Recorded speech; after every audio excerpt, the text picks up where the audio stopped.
This is not working. Pwede pa lang ba yung legs mo? Bakit ganyan ka maglakad? Parang pigil. Hindi ka ba? Marap ka doon. Marap ka doon. Alright, ladies, kapag ganito kayo maglakad, siguradong talo na kayo. Let me show you how to start. Body, puro kayo pa ba?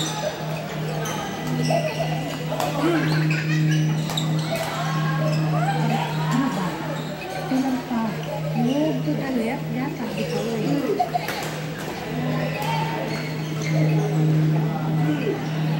Ano pa? Sinabi ko sa'yo, move to the left.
Daddy!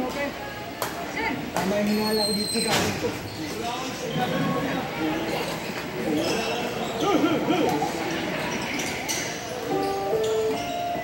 Ang susunod na ay rated PG at hindi natin ang mga magulang ay kailangan sa mga batang nanonood.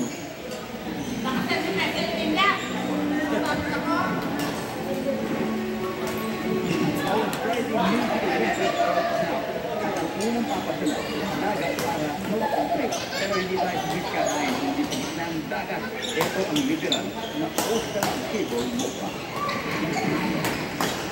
Ito at hit na hit ang Diyos ng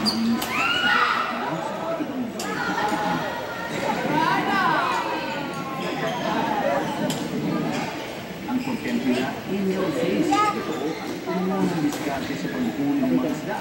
Hindi na nakapagta. Ha? Saan ba harapin? Ikaw ba? Okay, bakit na? Makikita lang ako. Wait lang po. Thank you po.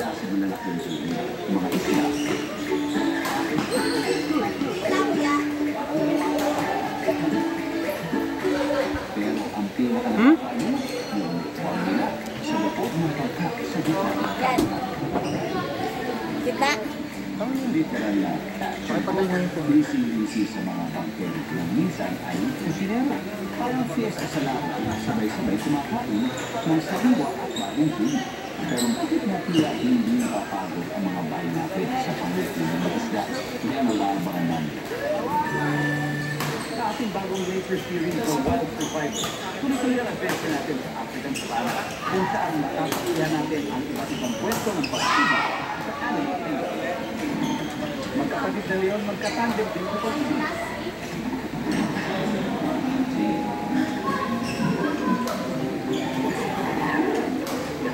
Hindi mo na kumakain ng buhay, mga maniligaw ayaw na magpakulit.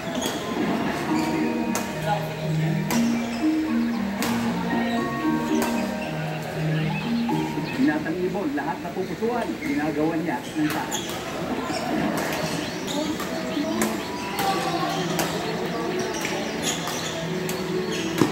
Babae ang pusong tali, nakikipag-rescue sa bago ng mga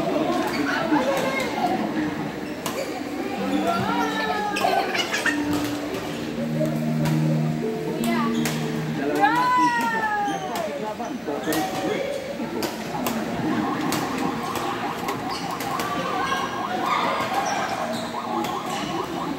mga kakaibang tangkap Pinoy na kanyang natutuklasan sa social media niya, pinapaalam. Kilalanin natin ang food matter and cultural influencer na si John Kerwin.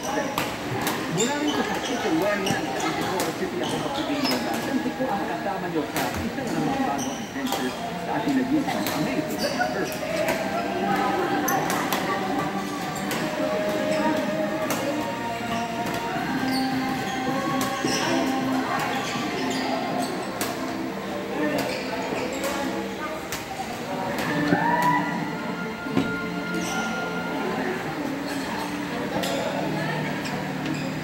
Sa mga kwento nilalahad namin ngayong gabi, na tema at ilang salitang posibleng maintindihan. Ipinapayo ang namin kanila ng patnubayan o ng mga pagkakataon. Pag may dalawang magkapatid o magkaibigang binata, may tinatawag na lungkot o yung pagkakaintindihan tungkol sa kanilang mga may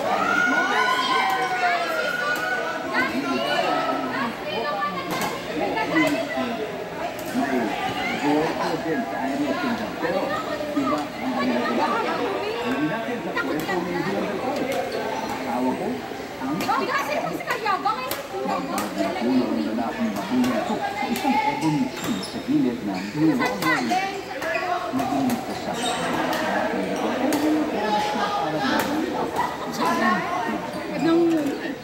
Bahagi sa isang malaking tropa na maakit sa pitong tumagot. Sa kanila, ang iso ay kahit sino ay pwede magkaroon ng maraming tanggap ng lahat ang ganitong sistema, may sila sa kanila. Ito kasi ang mga nakakatalaan nila ibigay sa kanila sa tropa ng mga unggoy na may mas makasalan ay mas mababatan at malalakas. Kaya, mababatan sa depo. Nakuha ng isang alpha female ang atensyon ng binata. Naghahanap ng boy toy ang alpha female na pinagkakaroon sa bansa. Isang dominasyon lalaki na general basta ang sumusunod sa babae kung mapapagod siya. Dahil nagama ang karoon ng ating vida, talagang hindi na kayang nakatang ng mag-isa ang malaking ng alpha male. Pero si Sargento, nangyayari na isa. Isang bukas sa sistema. Nakipagtagol siya sa dalawang mahaba ang hanggang lalaki. Tulong ng mga kapong Sargento, pwede ng mga agaw ang babae. Sama-sama nakakot ang tatlong Sargento ang ulit. Tatlo lapit sa isa, kulit ang mga. Walang magawa ang masabi. Kung ito ang estado ng dalawa sa hito, tulong ng dalawa pa niyang kakampi, pinapalayas nila ang hintay. Pero sa kanilang lahat, hindi pa rin siya nakasama. Naunahan pa siya ng kakampi niya. Pero okay na rin, baka magamit pa rin ang samahan nila sa susunod. Ang pagtutupagtulungan ng mga magababang ganto na nila ay nagbibigay sa kanila ng pagkakataon ng kanino ang mga mabigaan na nasusulata. Mas tumaas ang pagkakamangita na. Mas magiging matagal sa mga hayop kapag nagtutulungan sila kaysa kung mag-isa lang silang titino. Sa may bandang ibaba ng luwang walo, nakikita-kita ang kakapatid ko. Hindi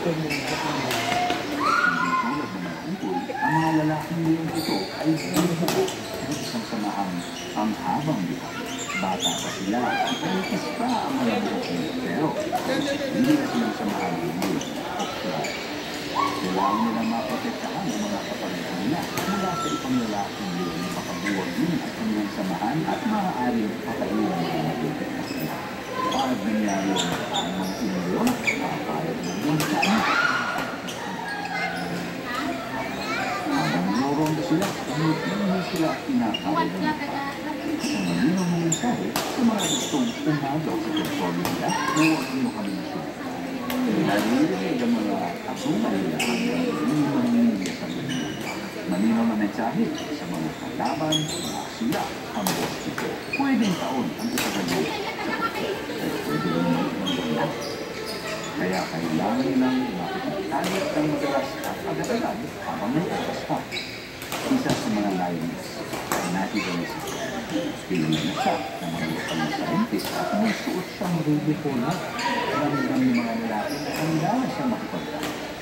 Pero hindi pa siya nanlalabas ng itlog ng aking mga pagkakalas. Tulad ng ibang pusa, kailangan ng pagtalo ang mga nilong para matulog ang population. Ang alpha male ang unang kumilos habang naghihintay ang kapatid. Habang nakikipagtalig siya, ang mga ulit sa ahin na ang nagsisimulit ng formal production lines. Masasipit kasi siya. Pero ngayon ay ang unang 4 na araw ng pwedeng mag-umpisa. Habang magkalapit sila, subukan niya makipag-hayop sa labing limang minuto. Pwede siyang umabot ng mahigit 150 times sa mga susunod na araw.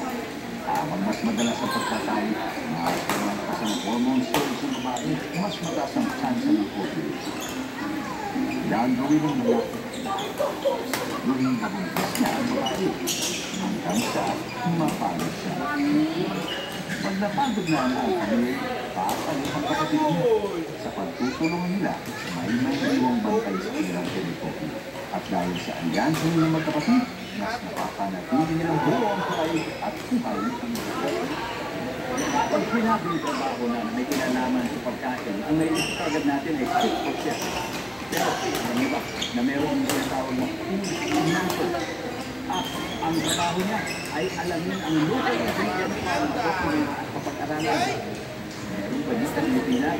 Meron. Nakalista na tayo, boss.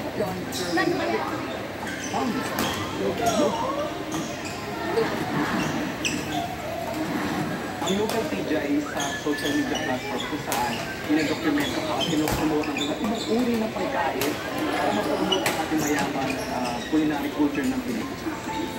Sinimulan niya noong 2022 ang masasabi natin social media encyclopedia ng ating food. Yamanin natin kung ano meron tayo kasi napapansin ko unti-unti na nawawala ang ating mga sangka, halimbawa yung mga traditional natin ginagamit na pangsaluto, even nga yung mga asin at mga artisanal sa gusto. Sa pagdodokumento, mahalaga na sa mga lugar kung saan ito nabubuhay, pinakultivate, pinaparang at pinakain. Tayo po ko na sa'yo na. Hindi naman makapunta, sagot na ng local media ang food adventure. And kung local media sa open access platform kung saan anyone maka-access, I think gusto mo na ingredients at makakabit mo sa information mo, may sayan na identity natin. Hindi natin kasi natestahan, pag ito na lang, natin ay nawawala. Ang Pilipinas is one of the most biodiverse countries in the world. At with that, we have so many biocultural assets o yung mga yaman natin na likas na pwedeng gamitin sa pagkain. Ang short na naman, supportahan lang natin yung local na produkto. Mga relationship dapat sa mga hayop ang investigahan natin. Ang single lady at Mr. Suave in Africa, ating kinalanin. Ang paborito ng mga Pinoy na kansi, gagamitan ng katutubong pampaati. Mamaya, itikman natin ito. Mag-usip tayo. Magbabalik na. Maybe.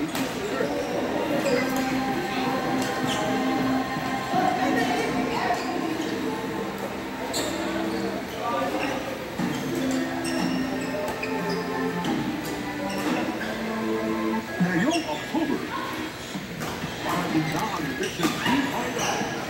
Sila ang mga makakasama itong gabi-gabi.